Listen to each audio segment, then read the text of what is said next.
आप सभी का स्वागत है एजुकेशन ऐप की एक और नई वीडियो में। जी हाँ साथियों, आज मैं आपके लिए लेके आया हूँ हिंदी के 15 मोस्ट इंपोर्टेंट क्वेश्चन जो कि आपके 4 फरवरी को होने वाले एग्रीकल्चर सुपरवाइजर एग्जाम के लिए बहुत ही ज़्यादा इंपॉर्टेंट होने वाले हैं। जो कि बहुत ज़्यादा क्वालिटी क्वेश्चंस मैंने यहाँ पर पुटअप किए हैं। तो जल्दी से आप इन क्वेश्चंस को देखें और कमेंट बॉक्स में आपको बताएं कि आपका स्कोर क्या रहा। तो चलिए शुरू करते हैं आज की क्लास और हिंदी के मोस्ट इंपोर्टेंट क्वेश्चन। पहला क्वेश्चन है, अंतर्निहित शब्द का सही संधि विच्छेद होगा अंतर प्लस निहित, अनंत अंतर्निहित प्लस हित, या अंतर प्लस निहित, या अंतर प्लस निहित। देखो, अंतर्निहित शब्द की बात है तो इसमें हमें पूछा है संधि विच्छेद, तो इसका जो सही संधि विच्छेद होगा वो होगा ऑप्शन नंबर 1 अंतर प्लस निहित। इसके अंतर्गत है विसर्ग संधि, ये आपको ध्यान में रखनी है। विसर्ग संधि अंतर प्लस निहित इसका राइट ऑप्शन होगा। नेक्स्ट क्वेश्चन देखते हैं। देते अरि इस संधि को या फिर इस उदाहरण को आप अच्छी तरह से रट लें, इसे एक स्टार मान के चलें क्योंकि यह बहुत सारे एग्जाम्स में आ चुकी है और इसमें पूछा है कि इसमें संधि विच्छेद कौन सा होगा। यानी कि दैत्य प्लस अरि से जो बनेगा वो बनेगा दैत्यारि, यानी कि ऑप्शन नंबर 3 इसका राइट आंसर होगा। यानी कि ए प्लस ए इन दोनों के संयोग से मिलेगा आ, और ये उदाहरण है दीर्घ संधि का। ऑप्शन नंबर 3 इसका करेक्ट आंसर है। नेक्स्ट क्वेश्चन है, संतोष शब्द में कौन सा उपसर्ग है? सु सन सम स। तो देखो, संतोष ऑप्शंस के अकॉर्डिंग अगर आप देखें तो उपसर्ग से सह कोई उपसर्ग नहीं होता है, सन कोई उपसर्ग नहीं होता है। अब उपसर्ग की बात करें तो सु और सम। यहाँ पर शब्द में देखो संतोष, तो यहाँ पर ये शब्द बनेगा सम प्लस तोष, यानी कि यहाँ पर जो उपसर्ग होगा वो होगा option number 3 is correct answer सम।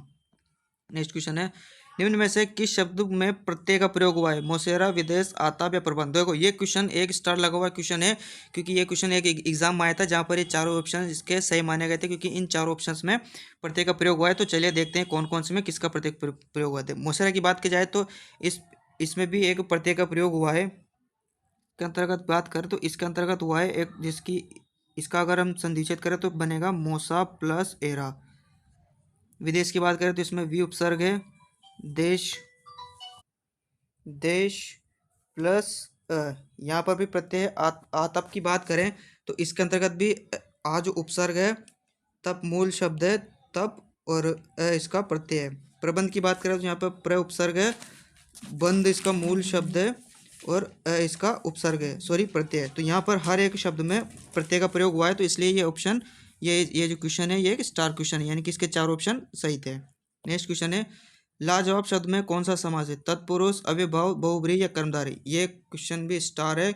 इसके अंतर्गत भी एक तो तत्पुरुष इसके अंतर्गत राइट होगा और अव्ययभाव इसके अंतर्गत राइट होगा। तत्पुरुष की बात करें तो इसके अंतर्गत एक तत्पुरुष का एक प्रकार होता है न तत्पुरुष, यानी कि जिसमें नहीं का बोध होता है। तो जैसे कि यहाँ आप देख सकते हो लाजवाब, यानी कि जिसका जवाब ना हो, तो ये तत्पुरुष का प्रकार हो गया। अब यहाँ पर अगर हम ध्यान से देखें तो लाजवाब यहाँ पे एक उपसर्ग का भी प्रयोग हुआ है, तो इसलिए अव्ययभाव समास का भी ये उदाहरण बन जाएगा, यानी कि इसमें तत्पुरुष और अव्ययभाव दोनों राइट होंगे। नेक्स्ट क्वेश्चन है, वह कौन सा समास है जिसके उत्तर पद प्रधान होता है किंतु प्रथम पद द्वितीय पद की विशेषता बताता है? तो देखो, अगर ये सिर्फ इतनी सी लाइन आती कि प्रथम पद द्वितीय पद की विशेषता बताता है तो वो बन जाता कर्मधारय, कर्मधारय। लेकिन यहाँ पर हमें पहले दे दिया है कि जिसका उत्तर पद प्रधान होता है, तो उत्तर पद जिसका प्रधान होता है वो होता है तत्पुरुष, यानी कि option number 3 is correct answer. और अगर सिर्फ ये पूछा है कि प्रथम पद द्वितीय पद की विशेषता बताता तो कर्मधारय होता।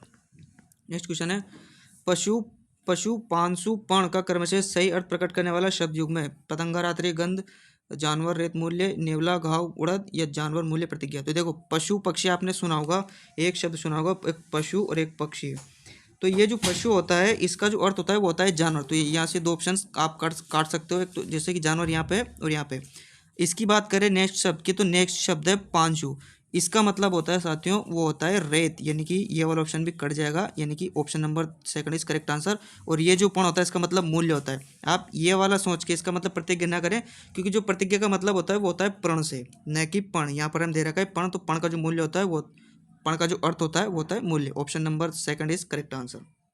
नेक्स्ट क्वेश्चन है, निम्नलिखित में से कौन सा शब्द सागर का पर्यायवाची नहीं है? हमें सागर का पर्यायवाची इनमें से 3 है, एक नहीं है, वो जो नहीं है वो हमें बताना है। अंबुधि, रत्नाकर, वरिश या निर्जर। तो इसका जो करेक्ट आंसर होगा वो होगा ऑप्शन नंबर 4, क्योंकि निर्जर जो एक पर्यायवाची है ये है देवता का, देवता या असुर। इसका जो अर्थ होता है वो होता है यानी कि जो जवान हो या बूढ़ा ना हो, तो इसका जो अर्थ होगा वो होगा देवता या असुर। और बाकी अंबुधि और रत्नाकर और वागीश, ये जो 3 हैं ये सागर के पर्यायवाची है। नेक्स्ट क्वेश्चन है, रिक्त स्थान के लिए रेखांकित शब्द का उचित विकल्प चुने। संपन्न व्यक्ति खालिस्तान की व्यथा नहीं जान सकता, यानी कि हमें यहाँ पर संपन्न का विलोम बताना है। संपन्न का विलोम, तो संपन्न का विलोम होगा आसन्न, निष्पन्न, विपन्न या विपन्न। तो इसका जो विलोम होगा वो होगा ऑप्शन नंबर 4 विपन्न, यानी कि आसन्न होगा, निष्पन्न होगा, विपन्न। ऑप्शन नंबर 4 इसका करेक्ट आंसर होगा। ये संपन्न व्यक्ति विपन्न व्यक्ति की विशेष व्यथा नहीं जान सकता। नेक्स्ट है, निम्न में से कौन सा शब्द शुद्ध है? उच्छ्वास, निहारिका, छत्र छाया या महात्मा गण। तो इसका जो करेक्ट आंसर होगा वो ऑप्शन नंबर 2 उच्छ्वास की बात करें तो ये इसका जो सही शब्द होता है वो होता है उच्छ्वास, यानी कि यहाँ पर दो अच्छे का होता है। छत्र छाया की बात की जाए तो छत्र यहाँ पर छाया होता है, ये इसका शुद्ध रूप है। महात्मा गण की बात की जाए तो ये महात्मा गण होता है, ना कि महात्मा गण होता है, महात्मा गण। ऑप्शन नंबर 2 इसका करेक्ट आंसर है। आपकी सौजन्यता बनी रहेगी, ये क्वेश्चन भी स्टार लगा हुआ था। किस प्रकार की अशुद्धि है? क्योंकि इनमें इस प्रकार की अशुद्धि नहीं, इसका जो शुद्ध रूप बनता है वो है आपका सौजन्य, सौजन्य रहेगा, आपका सौजन्य बना रहेगा, बना रहेगा। तो ये जो शब्द है, ये वाक्य है, इसका ये शुद्ध रूप बनेगा, यानी कि इसका ये शुद्ध रूप होगा ये।